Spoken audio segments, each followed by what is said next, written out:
तेरे पांवों की जोड़ी बराबर दी, तेरे चरणों की जोड़ी बराबर ही दी। तीरथ कर नहीं पाया तो मैं क्या करूं, तेरे आंखों की जोड़ी बराबर ही दी। दर्शन कर नहीं पाया तो मैं क्या करूं, तेरे हाथों की जोड़ी बराबर ही दी। दान कर नहीं पाया तो मैं क्या करूं। ये भगवान तो आपसे कहेंगे ना, दिया तो था तेरी आंख हाथ पांव सब दिया, फिर कहता है मैं गरीब हूं, मेरे पास ये नहीं है। चल तेरे पास पैसा नहीं है पर कम से कम ये हाथ तो हैं। ये दास अनिरुद्ध इन्हीं हाथों से बेसहारा वृद्ध माओ के पांव दबाता है। मैं माओ को पैसा नहीं दे सकता तो क्या हुआ, चरण दबाकर उन्हें सुख तो दे सकता हूं ना। आप अपनी मां के पांव तो दबा सकते हैं? नहीं दबा सकते। इसलिए कोई ये ना कहे कि मैं गरीब हूं। चलो माना कि रोटी का अभाव है, खाने को रोटी नहीं है, पहनने को वस्त्र नहीं है, ये परिस्थितियां हो सकती हैं, लेकिन इन परिस्थितियों को भी सुधारा तो जा सकता है ना, कड़ी मेहनत करके।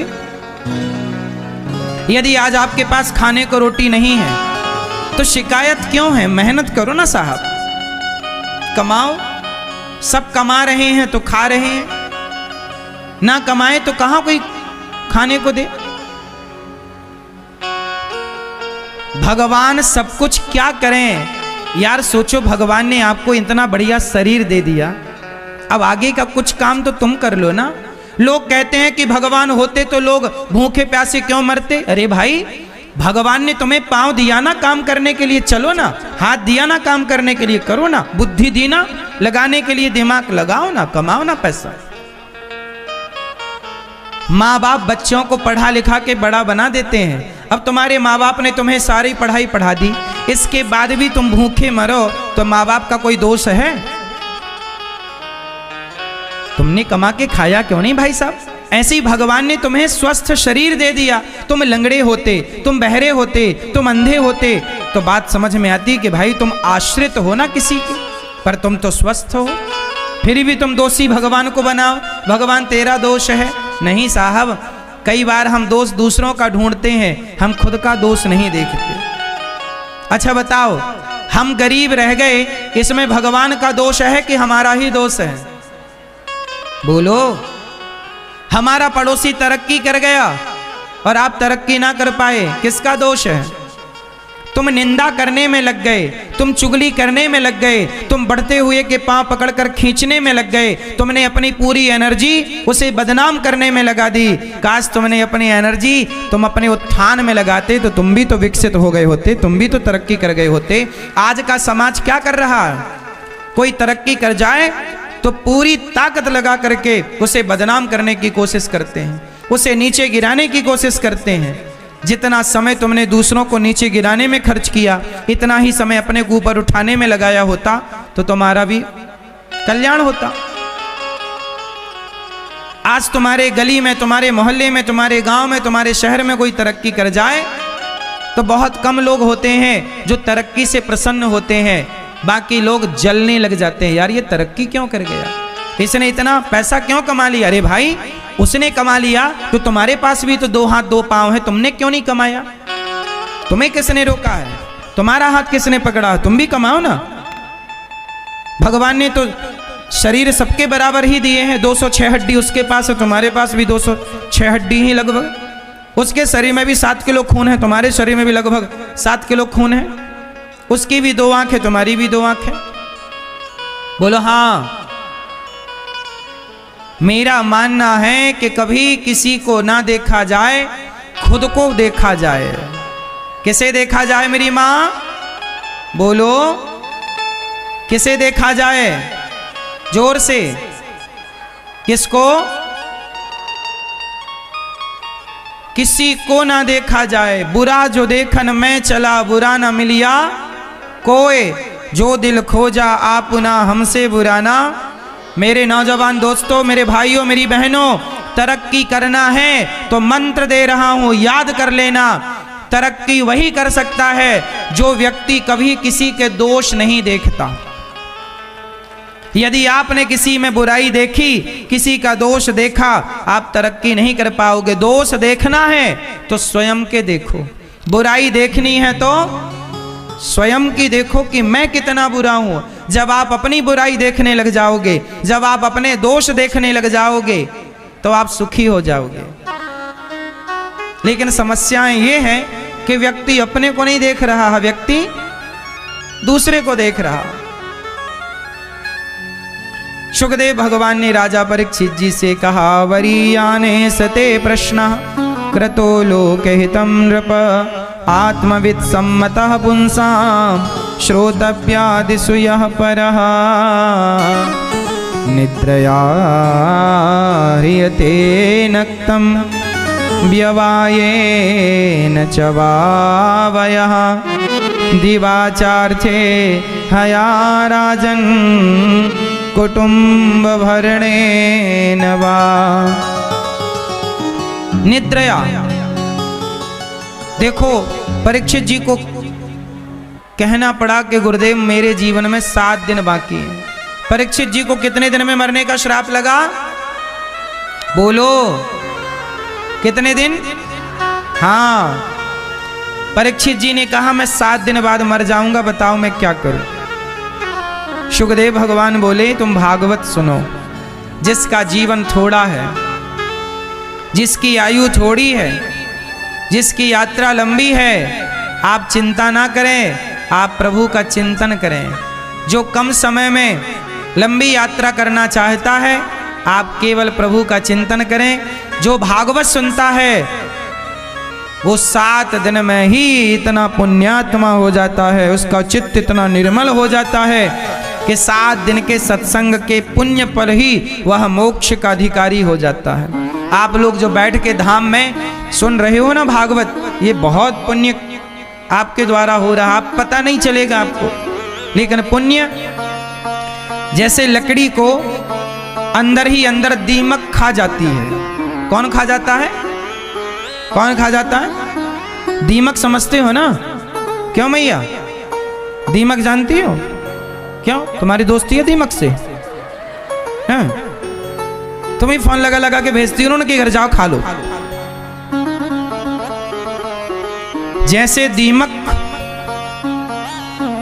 लकड़ी को भीतर ही भीतर खा जाती है, उसी तरह भागवत की कथा सुनने वाला, उसके भीतर जब कानों से भगवान की कथा प्रवेश करती है, भगवान का नाम प्रवेश करता है, भागवत जी के श्लोक प्रवेश करते हैं, तो वही भगवान की कथा उसके भीतर अंदर जितने पाप होते हैं, जैसे दीमक लकड़ी को खा जाती है, उसी तरह आपके द्वारा किया गया कथा श्रवण पान, वह कथा का पुण्य, कथा का रस आपके भीतर के सारे पापों को समाप्त कर देते हैं खाकर। तुम्हारा कथा सुनने का पुण्य तुम्हारे भीतर के पापों को खा जाता है। इसलिए भागवत सुनना चाहिए। मरने के पहले भागवत जरूर सुन लेना मेरी माँ, मरने के बाद बेटा कराए ना कराए।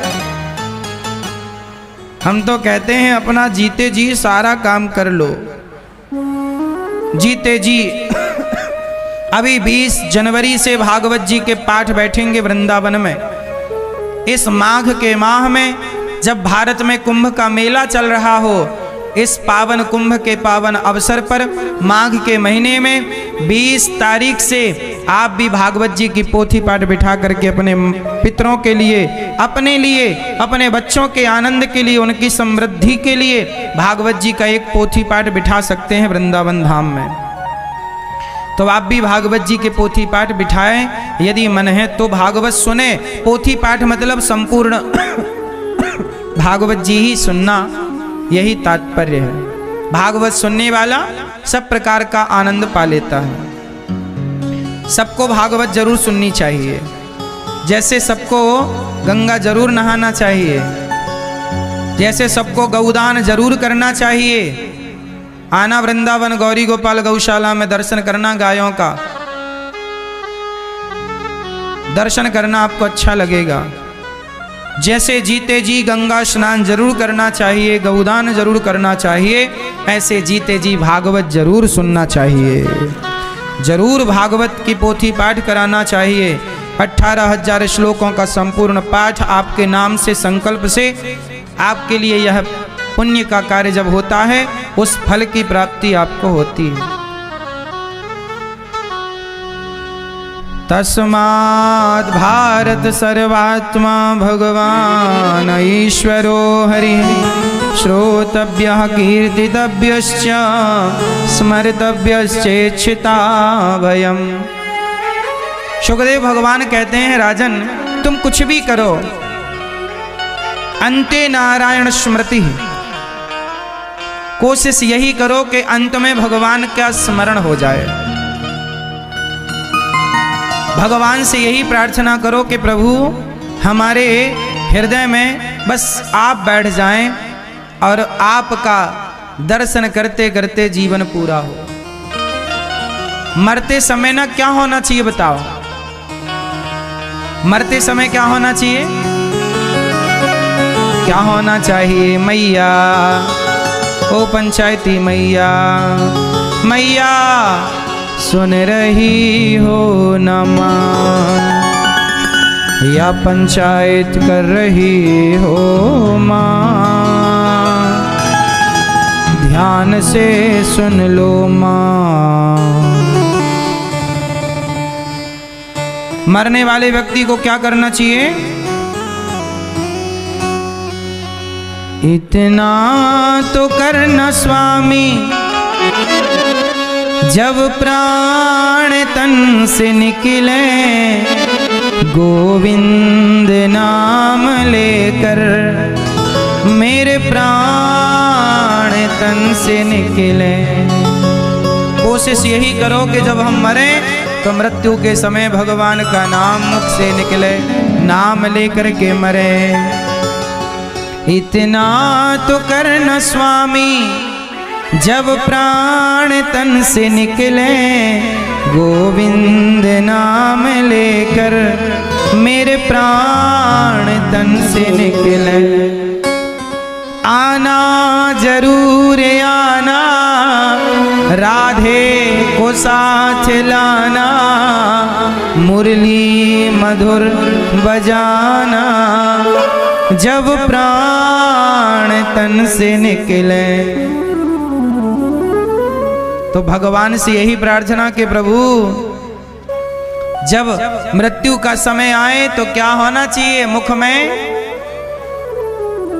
श्री गंगा जी का तट हो, मेरा सांवरा निकट हो, मेरे मुख में तुलसी दल हो, जब प्राण तन से निकले। इतना तो करना स्वामी, आना जरूर आना, राधे को साथ लाना, गीता मधुर सुनाना, जब प्राण तन से निकले।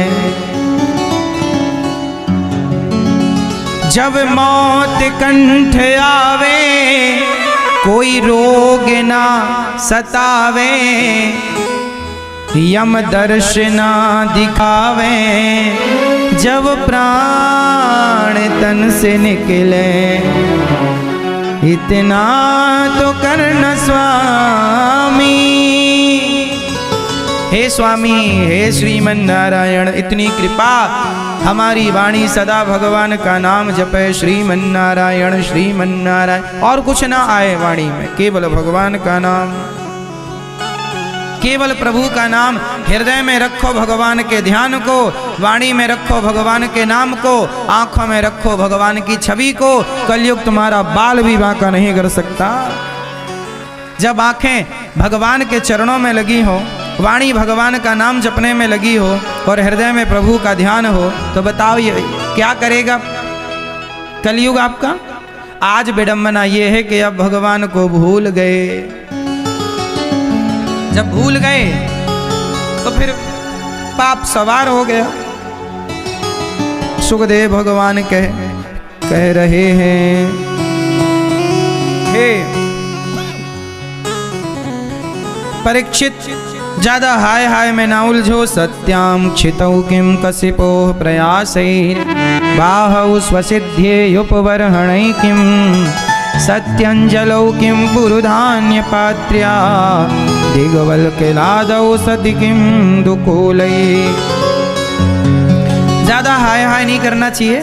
सुखदेव भगवान कहते हैं, अकामः सर्व कामो वा मोक्ष कामा उदारधी तीव्रेण भक्ति योगेन यजेत पुरुषम परम।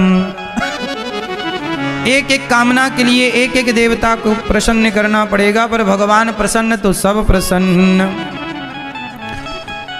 इस तरह से सुखदेव भगवान ने परीक्षित जी को भागवत सुनाई, सृष्टि का क्रम बताया, ब्रह्मा जी की उत्पत्ति बताई, भगवान के द्वारा चतुश्लोकी भागवत का वर्णन हुआ। राजा परीक्षित को भागवत सुनाते समय सुखदेव भगवान कहते हैं कि एक समय की बात है कि भगवान शंकर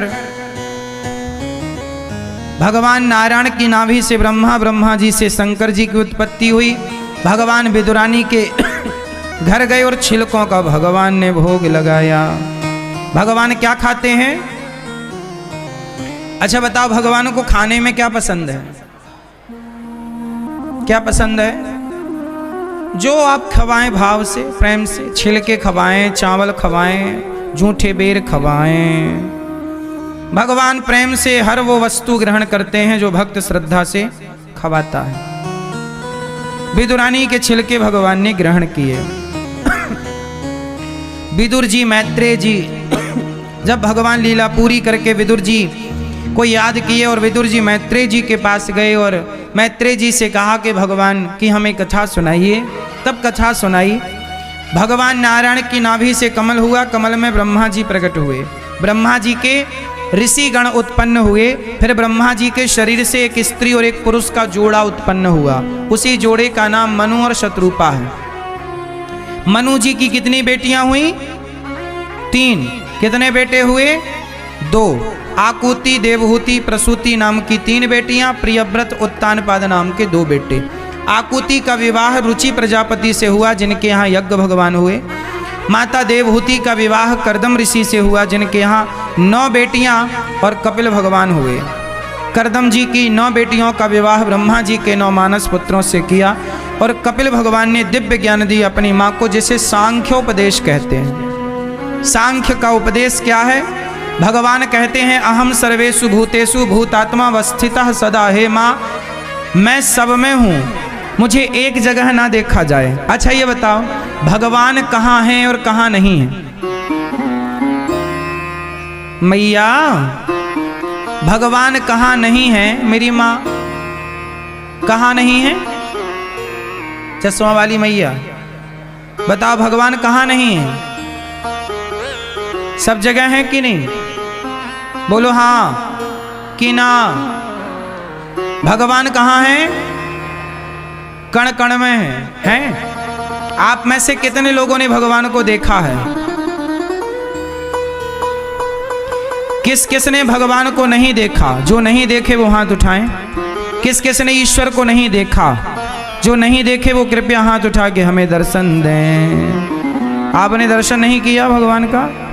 आपने नहीं देखा भगवान को कि देखा है आपने? आपने भगवान को देखा है? हाँ या ना? कहाँ देखा है? क्यों मैया, आपने भगवान को देखा है? नहीं? तो हाथ उठाओ, नहीं देखा तो। दादाजी, आपने भगवान को देखा है कि नहीं? दादाजी चश्मा वाले, आपने भगवान को देखा है? हैं? अनुभव किया है? देखा नहीं है सामने से? टोपा वाले भैया, आपने भगवान को देखा है? नहीं? अभी ऐसे कर रहे थे, फिर ऐसे कर रहे हो। ओ लाल मैया, काहे खड़ी हो मेरी माँ? दर्द होने लगा क्या बैठे बैठे? योग कर रही हो, खड़े हो गए, अच्छा। सुनो, कुछ लोग कह रहे हैं कि महाराज जी हमने तो भगवान को देखा ही नहीं। फिर अच्छा ये बताओ, आप लोग मंदिर जाते हो कि नहीं जाते हो? किसे देखने जाते हो? और लोग मंदिर जाते हैं, भगवान को देखते हैं और बाद में बाहर निकल कर कहते हैं हमने तो भगवान को देखा ही नहीं। तो सवाल ये खड़ा हो गया कि फिर मंदिर गए थे तो किसे देखने गए थे? आज जानते हो समस्या क्या है? आजकल ना भगवान के मंदिर में जो विग्रह है ना, उस विग्रह के प्रति लोगों की श्रद्धाएं खत्म हो चुकी हैं। आज लोग ये सोचते हैं कि ये तो पत्थर की मूर्ति है, ये भगवान थोड़ी है। जब आप पत्थर की मूर्ति ही कहोगे तो फिर तुम्हें भगवान का दर्शन कैसे होगा? भगवान का दर्शन तो तब होगा ना जब पत्थर की मूर्ति पर, प्रहलाद ने तो पत्थर के खंबे पर देखा और पत्थर के खंबे को देखकर यही तो कहा। हिरण्यकश्यपु ने पूछा कि तेरा भगवान कहाँ है? प्रहलाद जी ने कहा न केवलम में भवतस्य राजन सबई बलम बलिनाम चा परेशा, सबका बल भगवान है। कहाँ है तेरे भगवान? क्या इस खंबे पर भगवान है? हाँ, इस खंबे पर भगवान है। जब प्रहलाद जी ने कहा कि खंबे पर भगवान है तो प्रहलाद के वचन को सत्य करने के लिए खंबे से भगवान प्रकट हुए कि नहीं? हाँ। पूज्य जगत गुरुदेव भगवान की, पूज्य स्वामी जी हम सबको दर्शन देने के लिए पूज्य श्री रामानुज स्वामी जी विराजे हैं। आपके चरणों में दास का कोटि कोटि नमन वंदन। आपके श्री चरणों की रज को उठाकर मस्तक पर रखते हुए ये दास अपने को कृतार्थ कर रहा। तो मेरी माँ, चलो बताओ, प्रहलाद जी ने पत्थर के खंबे से प्रभु को प्रकट किया कि नहीं? बोलो। एक प्रहलाद हैं जो पत्थर में भी भगवान को देख लेते हैं और एक हम लोग हैं जो भगवान में भी पत्थर नजर आता है। एक प्रहलाद हैं जिन्हें खंबे में भगवान नजर आते हैं और एक आज का इंसान है जिसे मंदिर में भी पत्थर नजर आता है। अच्छा, भगवान मंदिर में नहीं रहते मेरी माँ। आपने कहा ना कि भगवान कण कण में रहते हैं। नहीं, भगवान कण कण में भी नहीं रहते, मंदिर में भी नहीं रहते। तो कहाँ रहते हैं? भगवान रहते हैं आपके भीतर के विश्वास में। विश्वास है तो कण कण में भगवान है, तो मंदिर में भगवान है। यदि विश्वास नहीं है तो फिर कहाँ भगवान? भाई मानो तो मैं गंगा माँ हूँ और ना मानो तो बहता, मानो तो मैं गंगा, यदि मानो तो गंगा माता है, नहीं मानो तो बह रहा है पानी। मानो तो भगवान है विग्रह में, नहीं मानो तो फिर पत्थर की शिला है। आजकल लोगों की आस्थाएं खत्म हो गई, आजकल लोगों का विश्वास समाप्त हो गया। उस दृष्टि से ईश्वर को मंदिर में देखते ही नहीं। आज तो लोग भगवान के आगे भी खड़े होके अरे ये तो पत्थर की मूर्ति है। क्या जब पत्थर ही मान रहे हो तो फिर जाना भी क्यों है? मंदिर जाया करो तो इस भाव से नहीं कि हम मूर्ति को देखने जा रहे हैं, हम पत्थर की मूर्ति ना। मंदिर जाओ तो सच्चा भाव लेकर जाओ कि हम भगवान का दर्शन कर रहे हैं। ये साक्षात भगवान, कलयुग में भगवान इसी रूप में सुलभ हैं। सतयुग त्रेता में भगवान मिलते थे, राम प्रत्यक्ष कृष्ण प्रत्यक्ष, पर कलयुग है ना मेरी माँ, पर हमारी इतनी कोटि की भक्ति भी तो नहीं है। मीरा जैसा प्रेम होए तो भगवान मिल भी जाए, नरसी जैसा प्रेम होए तो भात भरने आ भी जाए। आज हमारा प्रेम भी तो नरसी और मीरा जैसा नहीं है। तो सुनो,